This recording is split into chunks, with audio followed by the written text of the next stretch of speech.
பாதி நேரம் அப்பாவை பார்க்கறது நாடக மேடையில தான். ஏன்னா ஸ்கூல் முடியும், இவர் ஷூட்டிங்ல இருப்பாரு, 7 மணிக்கு எங்க இருப்பாரு, நாடகத்துக்கு போயிடுவாரு. ஸோ டைம் கொஞ்சம் ஸ்பெண்ட் பண்ணணும்னா அங்கதான் போய் ஸ்பெண்ட் பண்ண முடியும். அங்கதான். அப்போ நீங்க வந்து படிக்க மாட்டீங்களா ஒழுங்கா? நல்லா படிச்சு ஃபர்ஸ்ட் ரேங்க் படிச்சது பத்மா சேஷாதிரியில. சரியா படிக்கலன்னா டார்க் கிடைச்சிரும். ஏன்னா சொந்த பாட்டியோட ஸ்கூலு. சிவலிங்கா படத்துல ராதா ரவி அங்கிளோட தான் எனக்கு கிளைமேக்ஸ் ஷூட்டிங். ரவி அங்கிள் சொல்லிட்டாரு, கேரவான் போனா உதப்பவா உக்காருவா அப்படின்ட்டு. ஏன்னா ரவி அங்கிள், ஊர்வசி மேம், பானுப்ரியா இவங்கெல்லாம் தான் சிவலிங்கா ஷூட்டிங்ல அந்த ஸ்கூலை வாட்டுது. எல்லாரும் செட்ல ஜாலியா ரவுண்டா சேர் போட்டுக்கிட்டு உக்காந்துக்கிட்டு அரட்டை. My son is a professional singer, Carnatic musician. அவன் 4 வயசுலேருந்து பாட்டு கற்றுக்கிட்டு இருக்கான். என் பையங்கிறதுனால சொல்ல நல்லாவே பாடுவான். கச்சேரிகள் இப்போ தான் கொடுக்க ஆரம்பிச்சிருக்கான். அண்ட் ஆடியோ இன்ஜினியரிங் படிச்சுக்கிட்டு இருக்கான். நீ ஏன் இப்படி பண்ணா எப்படி, வை நாட், இந்த வை நாட்லாம் கேட்க. அதுவும் எங்கள் அப்பா தாத்தான்னா எனக்கு பயம் கிடையாது. பாட்டினா கொஞ்சம் ஸ்லைட்டா. எனக்கு மட்டும் இல்லை, பத்மா சேஷாதிரியில் படித்தவங்க அத்தனை பேரும் அவங்க ஆக்டிவாக பிரின்சிபலாக இருந்தபோது மிஸ்ஸஸ் YGP இஸ் லெஃப்ட் அப்படின்னு கேட்டு பாருங்க. சிவாஜி சார் வீட்டில் ஒரு ஒரு ஒரு விஷயம் நடக்குதுன்னா அந்த விஷயத்துக்கு எங்கள் குடும்பம் இல்லாமல் அது நடந்ததா சரித்திரம் கிடையாது. அப்பா வந்து கிளாஸ் கட் அடிச்சுட்டு சினிமா போகணுமா, போயிட்டு வான்னு அவரே பண்ணியிருக்காரு. அது அவர் காலேஜ் டேஸ்ல அது பல தடவை கிளாஸை கட் அடிச்சுட்டு காதலிக்க நேரமில்லை படம் பார்த்தவர் தான் எங்கள் அப்பா. சூஸ் பண்ணி இதை பண்ணணும். இப்போ எங்கள் அம்மா அப்பாலாம் வந்து என்கிட்ட உட்காந்துக்கிட்டு, இந்தா மகளே எங்கள் செங்கோலை உன்னிடம் நாங்கள் கொடுக்கிறோம், நீ எடுத்துக்கொண்டு இதை நடத்தி இந்த நாடை காப்பாத்துன்னா சொல்லலை. எனக்கு இருக்கிறதுலையே கஷ்டம் இதுதான். வேற எந்த ஸ்கூல்ல படிச்சிருந்தாலாவது கிளாஸை கட் அடிக்கிறது, வெளியே போகிறது, ரிப்போர்ட் கார்டில் ஃபேக்கா சைன் பண்றது, இந்த கூத்தெல்லாம் மற்றவங்க எல்லாம் சின்ன வயசுல பண்ணதெல்லாம் ட்ரை பண்ணிருக்கலாம். இங்க நோவே. செட்டுக்கு போவோம், செட்ல யார் கூட இவர் நடிச்சிட்டு இருப்பாரு, ஒண்ணு கமல் சார் கூட நடிச்சிட்டு இருப்பாரு, இல்ல ரஜினி சார் கூட ரஜினி சார் நான் செட்ல தான் பார்க்கணும்னு கிடையாது, வீட்லயும் பார்க்கலாம். ஸ்கூல்லயே ஏதாச்சும் பண்ணி வாழுத்தனம் பண்ணி நம்ம ஸ்கூல்ல செம்மையா வாங்கியிருக்கேன். அந்த மாதிரி நான்லாம் ரிப்பல். நீ என்ன சொல்றது நான் என்ன கேட்கறதுலாம் சண்டை போடுவேன். உடனே வந்துடும் ஃபோன். இதை நான் சொன்னா பல பேர் என்ன அடிக்க வருவாங்க. என்ன அது அப்படி அப்படிங்கிற ரியாக்ஷன் தான் ரஜினி சார்னா. எங்களுக்கு சித்தப்பா நான் சொல்லிட்டே செய்வேன், இன்னைக்கு நான் கிளாஸை கட் அடிச்சுட்டு போறேன் இந்த சினிமாக்கு. 5 வருஷம் அரியர்லாம் இல்லை, ஒரு தடவை அரியர் வச்சா அடுத்த டேர்ம்லயே எழுதி பாஸ் ஆயிடும். அதெல்லாம் அதேனா அந்த அரியரையும் போய் வீட்டில் சொல்லிடுவேன். ஸோ ஜென்ரேஷனா வந்து நாடகம் சினிமா அப்படின்னு நம்ம போயிட்டு இருக்கோம். ஸோ உங்களுடைய சனுக்கு வந்து இதுல தான் இன்ட்ரெஸ்டா, அவரும் இதுல வந்து பார்ட்டிசிபேட் பங்களிக்கிறாரா இல்ல வந்து எப்படி? My son is a professional singer, Carnatic musician. அவன் 4 வயசுலேருந்து பாட்டு கற்றுக்கிட்டு இருக்கான். என் பையங்கிறதுனால சொல்ல நல்லாவே பாடுவான். கச்சேரிகள் இப்போ தான் கொடுக்க ஆரம்பிச்சிருக்கான். அண்ட் ஆடியோ இன்ஜினியரிங் படிச்சுக்கிட்டு இருக்கான். So he wants to make a career in music and music production and singing, the business of music and சிங்கிங்கில். ஸோ இதே துறை தான், கிட்டத்தட்ட கலைத்துறை தான். எக்ஸாக்ட்லி. ஸோ அதில் தான் அவன் பயணிச்சுட்டு இருக்கான். we are facilitating that.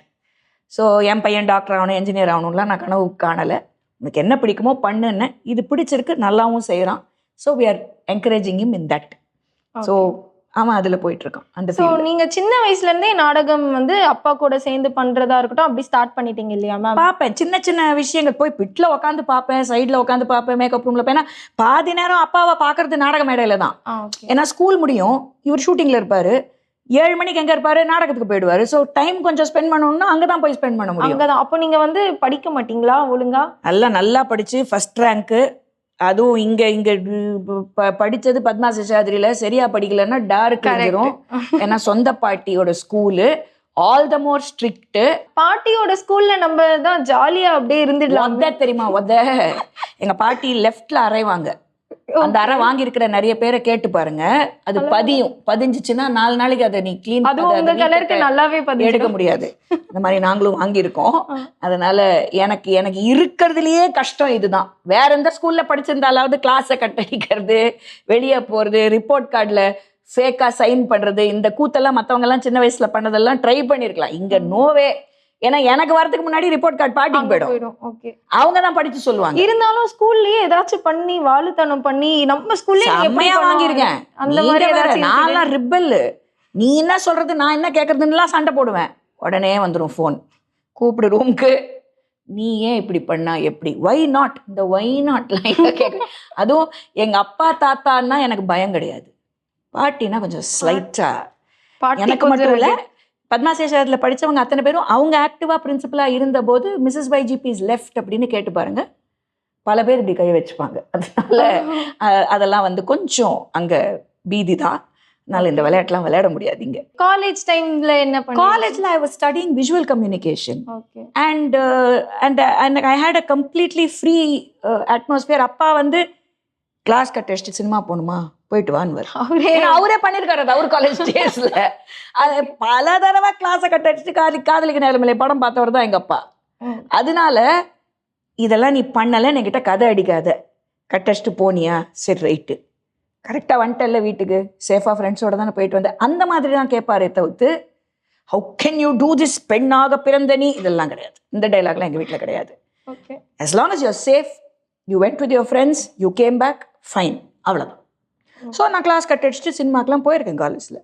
எப்படிங்க அது கூட பண்ணலன்னா இப்போ எதுக்கு இங்கே போய் காலேஜில் படிக்கணும்? அதுவும் ஸ்ட்ரிக்டான பேரண்ட்ஸ் இருக்கும் போதே அப்படி பண்ணுவாங்க. டேட் வேற கூல்னு சொல்லிட்டீங்களா?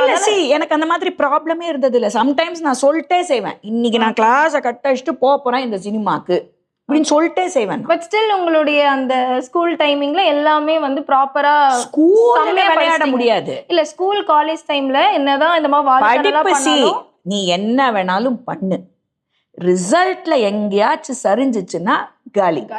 ஸோ அது அந்த பொறுப்பு கண்டிப்பா இருந்தது. பிகாஸ் எனக்கு இந்த ஃப்ரீடம் கொடுத்ததுனால பொறுப்பு தானா எனக்கு வந்தது.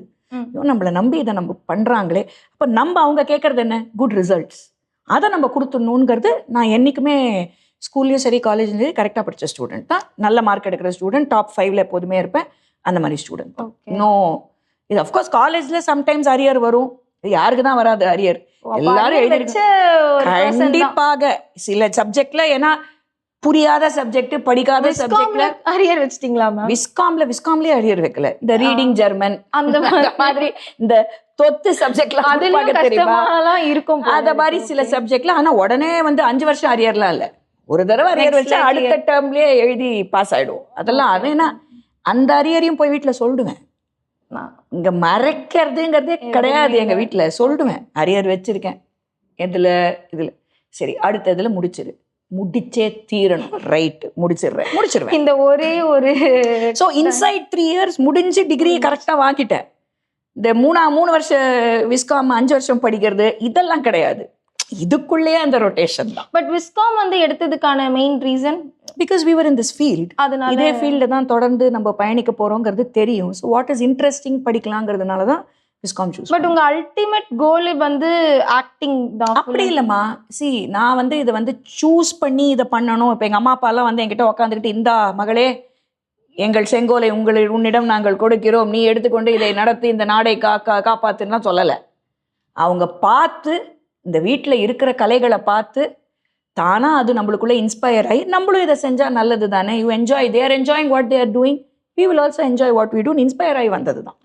ஸோ இதெல்லாம் பிளான் பண்ணி அப்படியே ஸ்கெட்சு போட்டு ரெடி பண்ணி ஸ்க்ரீன் பிளே போட்டுலாம் நடக்கல, it just happen on the flow. அவ்வளவுதான். ஸோ அந்த காலத்துல லைக் அப்பா வந்து ஆக்ட் பண்ண அந்த ஸ்டார்டிங் ஸ்டேஜ்ல உங்களுக்கு வந்து ஓகே நம்ம டேடி வந்து ஒரு நல்ல ஒரு ஆக்டர், ஸோ உங்களுக்கு வேற யாராச்சும் அப்பாவை தவிர்த்து வேற ஆக்டர் உங்களுக்கு ஃபேவரட்டா இருக்கலாம், என்ன கூட்டு போய் காட்டுங்க இவங்களை அந்த மாதிரி டிஃபால்ட் நடக்கும், நான் கேட்கவே வேணாம், அப்பாவே கூட்டு போய் செட்டுக்கு போவோம்.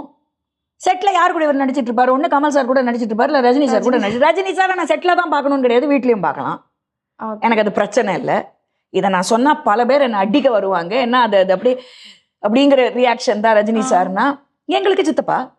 So by default Sivaji sir வீட்டில் ஒரு விஷயம் நடக்குதுன்னா அந்த விஷயத்துக்கு எங்க குடும்பம் இல்லாம அது நடந்ததா சரித்திரம் கிடையாது. ஸோ அவரையும் மீட் பண்ற வாய்ப்புகள், அவர் என்னை பார்த்தாலே மகேந்திரின்னு தான் கூப்பிடுவாரு, என்ன மதுவந்தினே கூப்பிட மாட்டாரு.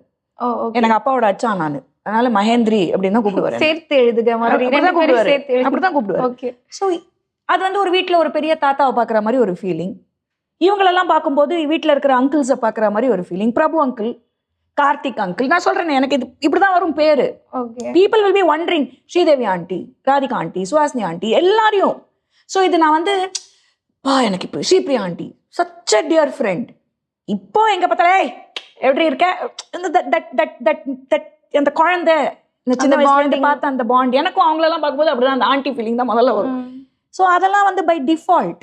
ஓகே அப்பா எனக்கு இவங்களை பிடிக்கும், கூட்டு போய் எனக்கு ஆட்டோகிராஃப் வாங்கி அந்த மாதிரிலாம் இல்லை, பை டிஃபால்ட் நடக்கும் அப்போலாம். ஏன்னா அப்போ அந்த கேரவான் கல்ச்சர் கிடையாது, okay everybody use to settle, everybody will be sitting and ஜாலியா பேசிக்கிட்டு கூத்தடிச்சுக்கிட்டு கிண்டல் கேலி, அப்படி it will be so much fun. So அந்த ஸ்கூல் ஆஃப் ஆக்டர்ஸை இன்னைக்கு நான் பார்த்தாலும் எனக்கு அந்த ஃபன் தான். இன்ஃபேக்ட் சிவலிங்கா படத்தில் ராதா ரவி அங்கிளோட தான் எனக்கு கிளைமேக்ஸ் ஷூட்டிங். ரவி அங்கிள் சொல்லிட்டாரு கேரவான் போனால் ஓதப்பவா உக்காருவா அப்படின்ட்டு. ஏன்னா ரவி அங்கிள், ஊர்வசி மேம், பானுப்ரியா இவங்கெல்லாம் தான் சிவலிங்கா ஷூட்டிங்ல அந்த ஸ்கூலை வாட்டுது. எல்லாரும் செட்டில் ஜாலியாக ரவுண்டாக சேர் போட்டுக்கிட்டு உக்காந்துக்கிட்டு அரட்டை. எனக்கு அது பழைய சினிமா ஷூட்டிங் பார்க்குற மாதிரி ஒரு ஃபீலிங். யாருமே கேரவானுக்கு போகல. It was great fun. Okay.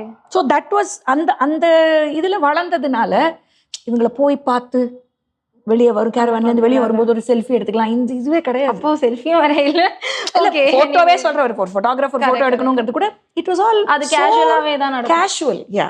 So அப்போ வந்து சார் ஒரு சில இன்டர்வியூவில் நான் பார்க்கும்போது ரஜினி சாருக்கு வந்து மேரேஜே நாங்கள் தான் பண்ணி வச்சோம் அந்த மாதிரிலாம் சொல்லியிருந்தாரு. அந்த மாதிரி இல்லை தான் அதான் நீங்க என்னங்க நாங்கள் என்ன வேற மாதிரி ஏதோ சொன்ன மாதிரி நடந்த உண்மையை தான் அம்மா அப்பா ஒரு கோர்வையா கேட்கலாமே. ஸோ அந்த டைம்ல நீங்களும் இருந்திருப்பீங்க, சின்ன பாப்பாவா இருந்திருப்பீங்க, ஏதாச்சும் தெரியுமா இன்சிடென்ட்? ரொம்ப சின்ன குழந்தை நான். பட் அவங்க கல்யாணத்துக்கு போனேன், அது எனக்கு தெரியும். திருப்பதியில தான் நடந்துச்சு. I was the only child at that point in time in the family, grandchild. So I attended the wedding. அவ்வளோதான் ஞாபகம் எல்லாமே. ஓகே. ரஜினி சாரோட உங்களுக்கு மறக்க முடியாத இன்சிடென்ட் அந்த மாதிரி சாரோட நீங்க அப்பா ரஜினி சார் சேர்ந்து? இல்லை, ஒரு ஃபேமிலி கெட் டுகெதரில் உட்காந்து பேசிக்கிட்டு இருக்கும்போது இவங்க 2 பேரும் இவங்களுடைய பழைய ஷூட்டிங் டேஸ் பற்றி அதெல்லாம் பேசும்போது கேட்கறதுக்கே என்ன, ஏன்னா ரஜினி சாரும் ஃபென்டாஸ்டிக் சென்ஸ் ஆஃப் காமெடி. நக்கல் நையாண்டி அவர் பண்ற மாதிரி வேற யாராலையும் பண்ண முடியாது. அடிச்சு தூக்குவாரு காமெடி. அது யதார்த்தமாகவும் பண்ணுவார், வீட்லயே சொல்றேன். ஸோ இவங்க 2 பேரும் சேர்ந்து அந்த பழைய நினைவுகளை அவங்க பகிர்ந்துக்கிற போது உட்காந்து கேட்கறதுக்கே அவ்வளோ ஜாலியாக இருக்கும். So that's great fun.